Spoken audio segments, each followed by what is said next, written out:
It's a pleasure to have a chance to speak with you, especially what we're going to be talking about. But one of the big reasons why is what is behind you and what I tried to do with my hat and what I got on my around my neck.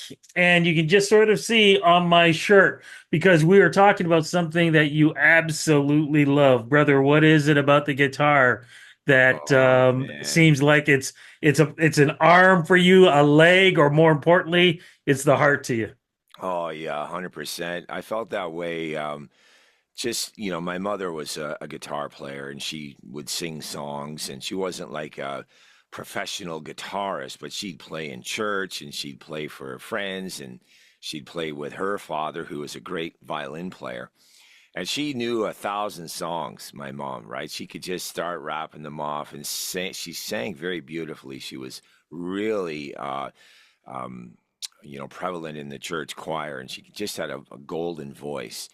And she'd sing us to bed and things like that when we were little kids. And I just started, with the sound of the guitar, the timbre of it is so comforting. And I picked it up really. She started showing me my first chords when I was about 11. So I started learning back then. And I also had an older brother who was a really talented guy and could just pick up a guitar and make the thing talk. So he was really inspiring too. And Now, yeah, it's and I'm just, sorry, I wanted to jump in. I wanted to jump in because oh, talking about growing up, and it's great that your mom was an inspiration, your brother, but on the radio or vinyl, who were your guitar inspirations? oh gosh. Well, my two main ones would be Bob Dylan and Gordon Lightfoot as far as the acoustic side of things. So yeah, I'll be playing a couple Gordon Lightfoot songs at the show actually. Yeah. I'm just curious. He's the family's auctioning off his guitars. Are you going after any of them? Probably a little out of my price point, but you know, it would be an honor to have ever just played one of his guitars, but I'm very privileged to be able to play at Massey Hall next Friday, and I'm playing a couple of his real famous songs that are iconic tunes, and I have an amazing band behind me too, which we can get into in a little bit. But Yeah. Chet Atkins, Glenn Campbell. I listen to everything, guitar players like that. Of course, this is way before the internet was around, so you had to dig in with your ear and your little 45s and your LPs and play them over and over, to try to figure out all these riffs and things. And it was a great experience for sure. And my older brothers were really into rock, and they were into a lot of different things, but a lot of rock. And the brother was a very talented guitar player. He's also a bit of an audiophile, with a great ear, and he had a wicked collection. So we'd be listening to, Zeppelin, The Doors, The Who, The Stones, and all that kind of stuff. So they became inspirational real quick. A little bit later, when I was about 16, 17, I could play quite a few of the Zeppelin tunes, like on the acoustic stuff. I used to play that stuff years ago. Yeah. Do you remember getting your first guitar? How old were you, and what was that feeling like? And what was the guitar? Well, that's funny. I played the guitar. It was an old Suzuki guitar that she'd bought at Sears, and it was a decent guitar.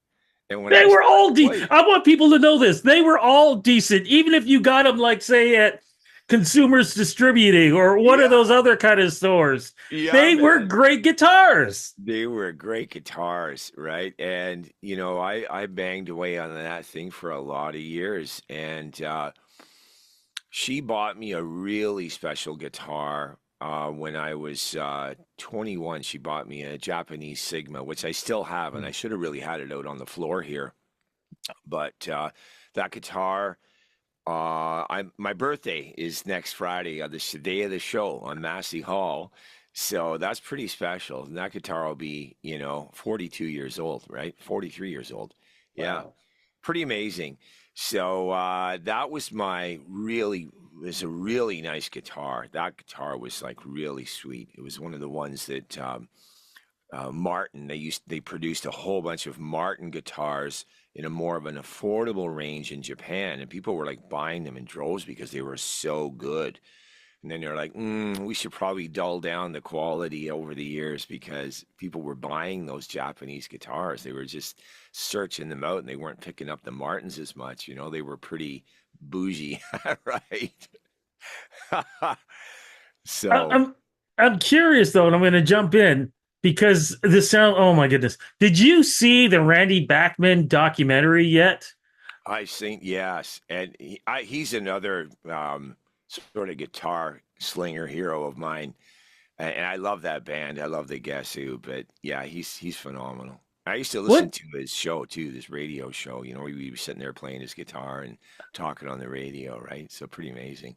what do you think about the fact that he had his guitar, the very first one he got that he paid for, and somebody stole it, and it Yeah. was decades before he finally got it back.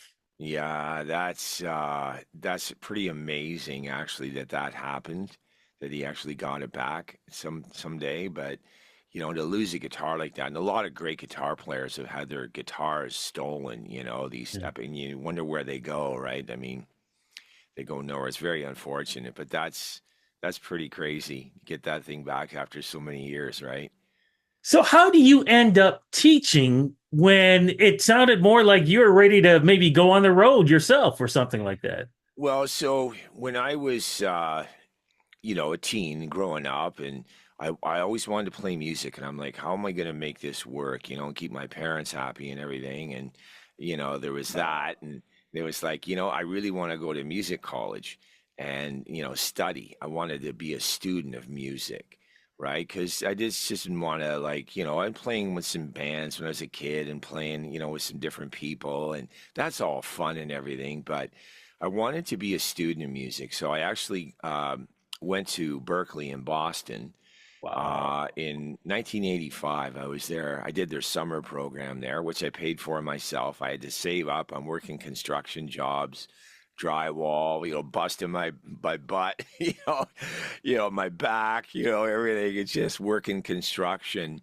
all through, my teens and early 20s. So I was like 25 when I went there. And when I came back, I auditioned at Humber College in Toronto, got in the jazz program. So I got in there and I did their 3-year program at Humber, graduated in 1990.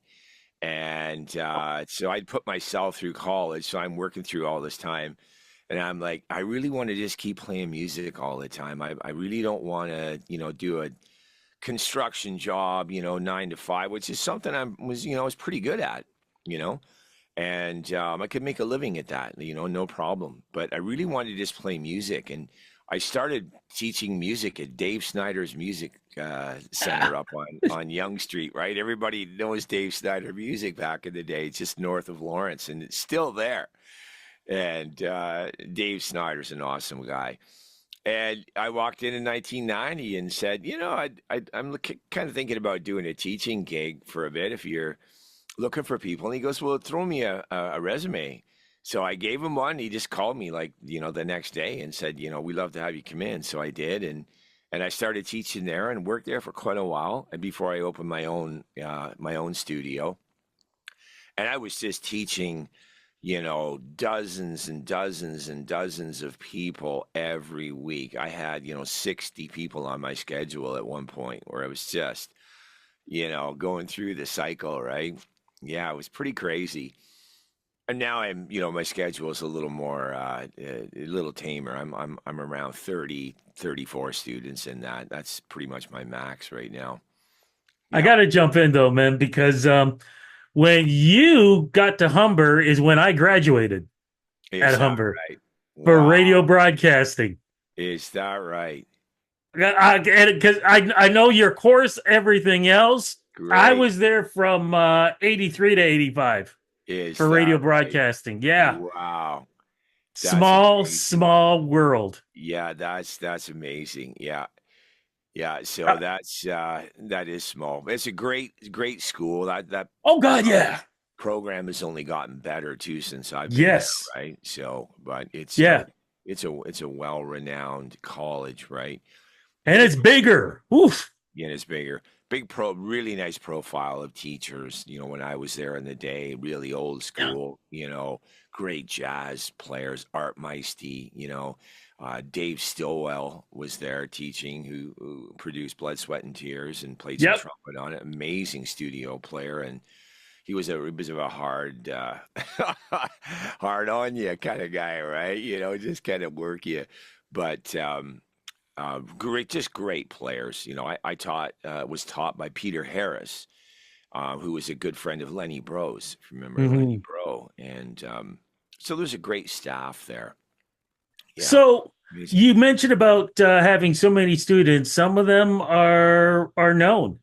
You want to throw those names out that we So know. yeah, some of them are known. Nick Nurse is one of the more famous guys that I've taught.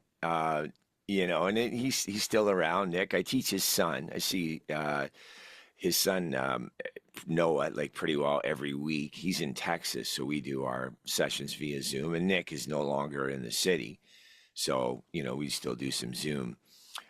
Lucas Noguera from the Raptors was taking bass lessons from me for a while. Yeah, then he Nice. went off and got married and had a baby and stuff. And Scott Harrington from the Maple Leafs was taking lessons when he came up from the Phil Kessel trade. And I didn't know who he was at first when I opened my door, and his neck kind of started just under his ears and went out to his shoulders like that. And I thought right away, this guy's a stud. Like, holy cow, this guy's built like the proverbial brick house, right? And then he goes, "Yeah, I'm Scott Harrington." I was like, bam, holy cow, that's amazing. So that was a lot of fun, you know, teaching, working with these guys. Yeah. Now, there's a reason, not just because in the show we're going to talk about, but this show, and we'll get into that in a moment. But it's very personal for you because you went through some tough hardship, and it's something that seems to be progressing over the years. I'll let you talk about that. Yeah, man. Like, I mean, do you know anyone that has not been either affected or afflicted by cancer? You know, they've either had it or I mean, I lost my mom to leukemia. I lost my older brother to lung cancer. And we all know many, many people that have, you know, perished. What I call soldiers. I call soldiers of cancer because, you know, it's a war. We're fighting this battle against this thing, right? This beast, and we're going to lose soldiers along the way, right? That's just the way it is in any war. And I thought, you know what? Well, I'm gonna start my own battle against this thing. I was diagnosed with throat cancer, and I was in treatment like just about 9 months ago. I had 35 rounds of radiation. I had 5 rounds of chemotherapy, and that's not easy, you know, to get through. The treatment is harsh, but it's necessary, you know. And when I was just going through the whole process, it was like I'm gonna like turn this thing around because I'm a kind of guy. I like to find the silver lining, man. I like to, Yeah. you know, turn it inside out, Rudy. So I thought I want to do something to give back to Princess Margaret. You know, walking through the halls, being in the chemo room, and the IV room, the radiation room, meeting all the technicians, meeting all the patients, you know, looking at these people, and some people are so hard pressed, like they're like in rough shape, and other people like myself, or, you know, just you're going through things and you get a good prognosis and you have a really, really strong mental attitude. And when I got my diagnosis, you know, about 3 weeks before I played a show at the Alma Combo Lounge, and I was doing a big student show with all my pro band, and you know, it was the Nick Nurse Foundation show. I found out just a few weeks before the show that, you know, and I was like, that's why I'm having difficulty singing. You know, I had a visible tumor on my Yeah. neck that, you know, we thought was a fatty cyst at first, and it ended up being cancer. So you know, when I got that diagnosis, it was like, you know, pretty tearful for me. I happened to be alone at the time. Just when I got the phone call, I just sat down in my living room, you know, for about 20 minutes and just, you know, wiping the tears off. And I'm like, okay, that's enough of that. That thing is what it is. So Yeah. how are you going to move forward. You have to go through this thing. So I'm just not gonna say anything right now. I'm gonna do this show. I'm not gonna let this steal my joy. I'm not gonna say, no, guys, I can't do this show now. No, no way. I am not giving into that garbage, one bit. And that was the attitude I had. And I decided that whatever happens, I'm going to beat this thing, or die trying, but it's not going to take me down. And I was really fierce. I mean, in the IV room down at Princess Margaret, they were calling me Superman. There was, I was working out all the time, right through as much as I could. It got difficult, fatiguing, but I kept pressing through, and I just, this word unbreakable, right? You have to be unbreakable. Your mindset has to be so strong that when you go through this thing, if you can get your mind to feel good and to feel grateful and to feel joy in the face of all this bad stuff that's happening to you, the pain of going through these treatments, when you can turn that around and really feel the emotion of gratefulness and a blessing and how blessed you are to get to this point in your life, you've done all Yeah. of these things and you start building on those things. I believe there's changes at the cellular level. When you think about people that have chronic depression and they're within months they're walking all bent over and humped down, and they get down, down, down. And most of us have been there, the negativity and stuff, and to push that stuff out. And you got to be persistent on it. And when you think like that, from my perspective, like from my experience, what I went through, that really got me through that in my music. I did that concert. It was a resounding success. It was great. Yeah, it was challenging to sing through the numbers I was doing, but I got through it. And coming out the other side one day, I was just walking down College Street. I was probably, oh, I don't know, brother, maybe, halfway through my treatment, and, knew that it was, going to start to get at you and to burn, and eating food was like hot coal, and, like it's just terrible. But I thought, you know what? I'm going to do something on the other side of this thing. About a year from now, I'm going to be on the stage at Massey Hall. And I called my friend Scott and Nick, who are the producers of Rifflandia, which is a beautiful outdoor music festival in Victoria every year. And I was just out there this year to witness it myself. They get like 8,000 people a day coming in. And they had like Feist, Broken Social Scene, Whoa. yeah, they had some great acts and some old school acts, TLC, Maestro Oh. Fresh West was there. It was a real beautiful mix of, old school rap and people like Feist, right? And the Mhm. Beaches were there. It was amazing. So I got a hold of Scott, and we were talking about this, and I said, man, you know what? We should do a show at Massey Hall. And he's one of my students, and he loves music, and he's just the most wonderful person you've ever met. And he was like, we can make that happen. Let's do it. And so we decided there, and him and Nick came down back in, around May or June. And we went to Massey Hall. We did a nice tour with Jesse, the CEO, and we were there for 2 hours. I was telling him my story. I was just finished my recovery. So it was actually earlier now. I think it was March, now that I remember, because I finished my treatment in February. And I was still white as a ghost, man. I was Mhm. like Casper, right? But, a little frail, but I was, still feeling, pretty good, and Mhm. just determined to get through this thing. And all these months fighting the side effects of the radiation, which was really brutal, which is dry mouth. And I'm like, man, I got to sing songs. I'm a singer. I like to sing. And I'm like, I couldn't sing anything for like 6 months. I didn't sing anything at all, maybe 7 months even. And then Yeah. I started working out again a couple months ago and getting my vocals up, and we're doing some great numbers. And I'm like, I'm feeling pretty good about it, right? So I was determined to get on that stage. Had to be Massey Hall.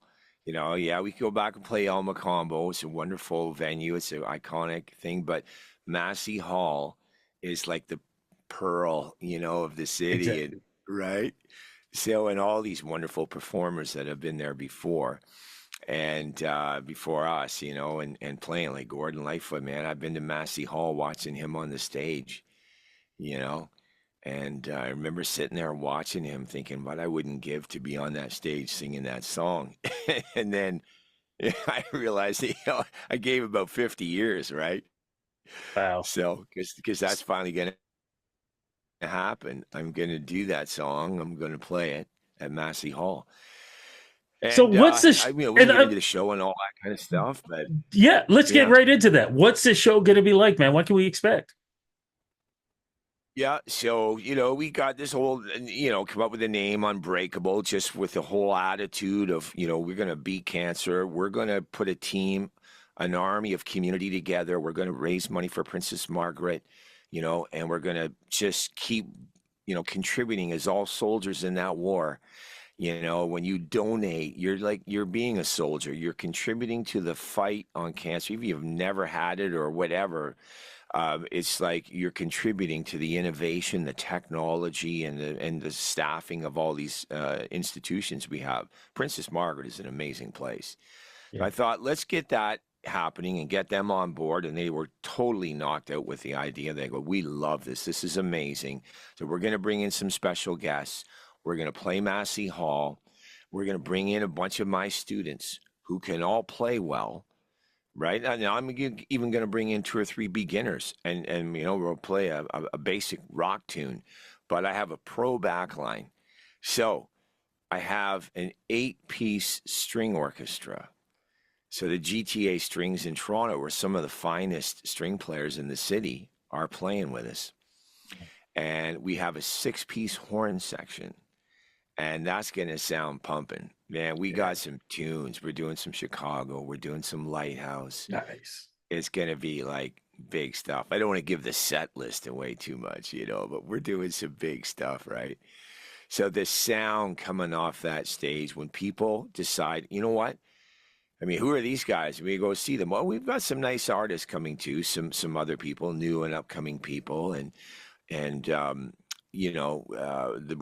we've just got that all together, from like yesterday. So they're all putting it out, and it's like, if you do come to the show, you're in for a real treat, right? We're not Led Zeppelin, no, but you're going to see a musical experience that you really haven't seen. Because how is this guy, like, we're weaving students in and out, and this girl's 16 years old, and she's whipping off this guitar solo, and she's playing great. And I have a pro back line. I got an amazing drummer, Dale Harrison, who's former Headstones drummer, Mhm. and he's played with Alana Miles and a list of pro players that it's just too long. He tours a lot with classic albums, live shows. He does the Rumors album and some Zeppelin and the Eagles. He does a lot of these different things. Really, really great. And he's done a lot of these concerts with me in the back. In the years, going back maybe like 12 years, 13 years. And Dale was a Humber guy too at the same time. That's where I Ah, met Dale, right? So it's even pretty better. amazing. Yeah. So for 16 years, I've been doing these shows, and not like big events, but just things over the Transact Club. We've played the Big Bop when it was still there, the Cathedral Yeah. Lounge.